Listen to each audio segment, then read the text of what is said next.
issues that has occurred due to the rapid development of Kuala Lumpur. First is steep slopes. Steep slopes is soil erosion from construction on steep slopes. In Malaysia, steep slopes has been the main focus for housing and infrastructure development, especially on hilly terrain, as many landslide incidents was reportedly happened in recent years.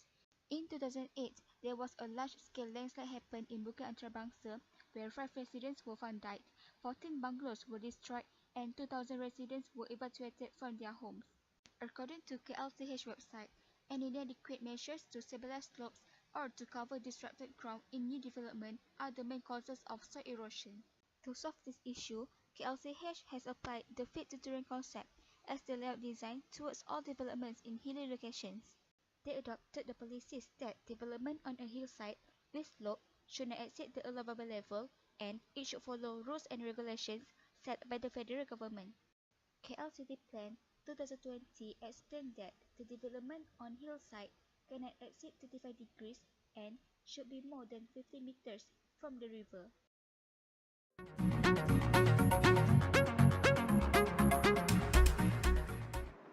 According to Zaki Zainuddin, the river water quality in Malaysia was considered polluted, especially in the urban areas such as Klang River, which is filled with trash.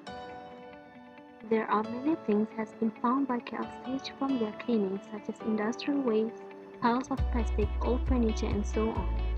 KLCH also reported that 71% of the cleaning stage was done, where a lot of equipment that has been installed along the river to improve its cleanliness. By 2020, the KLCH mayor has stated that the river should be a central part of the lives of KL, filled with restaurants, waterfront shops, pedestrian walkways, bicycle lanes, and sprawling gardens. Currently, Kuala Lumpur is having the process of installing wastewater treatment plants at 5 selected wet markets in Kuala Lumpur, such as Selayang, Jalan Klang Lama, Air Panas Sentul, and Pasar Borong. Therefore, the installation will treat raw wastewater from the markets before released into the river. The third issue is flood-prone areas.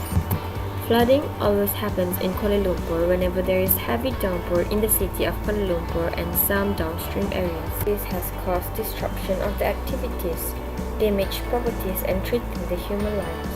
There are many causes for flood incidents. Lack of drainage system in urban areas is one of the factors that cause flooding, as there is little open soil which can be used for water storage. The high-intensity rainfall also caused the flooding, as the drainage and sewage system not work properly and no necessary capacity to drain away the amount of rain falling. In Malaysia, the flash flood always happens in Kuala Lumpur when there is heavy rain happen. This has caused traffic jams in some areas and damaging properties of the citizen. There is cooperation between Federal Department of Irrigation and Drainage and KLCH to ensure no clogging occurred by maintaining the flow capacity of the rivers. Therefore, KLCH will regularly do the rehabilitation program of Sungai Gombak and Sungai Kelang. By executing Kuala Lumpur's drainage master plan, there is a regular maintenance of the rivers, including the operation of 15 rubbish traps and desilting. KLCH will also reject the application of development in river reserves that involves the permanent structures. Issues regarding flora and fauna also exist in the urbanization process of Kuala Lumpur. With the increase of industry and human concentrations, it can lead to lesser green spaces. Deforestation is one of the main problems where lowland forests are created in developing housing for increased population in Kuala Lumpur.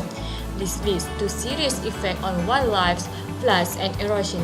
In addition, it also deprives flora and fauna to lose their natural habitat, which can cause extinction as developments take place. For this issue, KSH created green pedestrian walkways that connect Perdana Botanical Garden with Merdeka Square, Bukit Bintang, Petaling Street, and KLCC.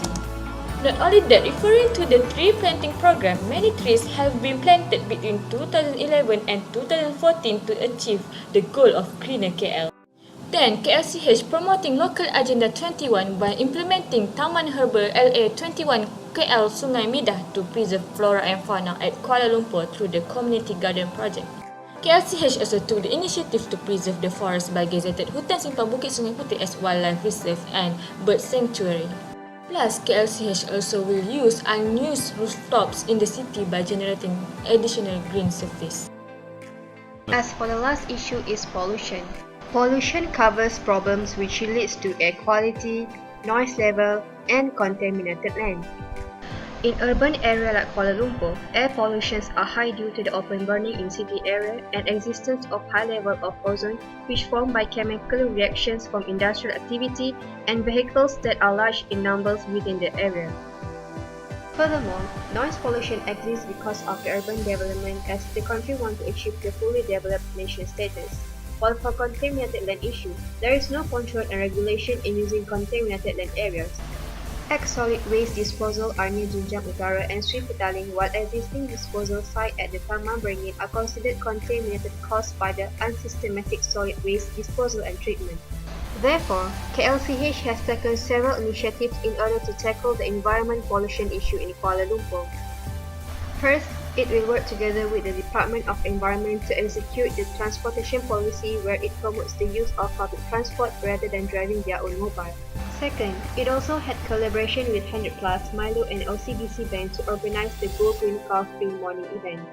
It will be conducted every first and third Sunday morning of every month which intended to free the city from carbon emission and noise pollution photo.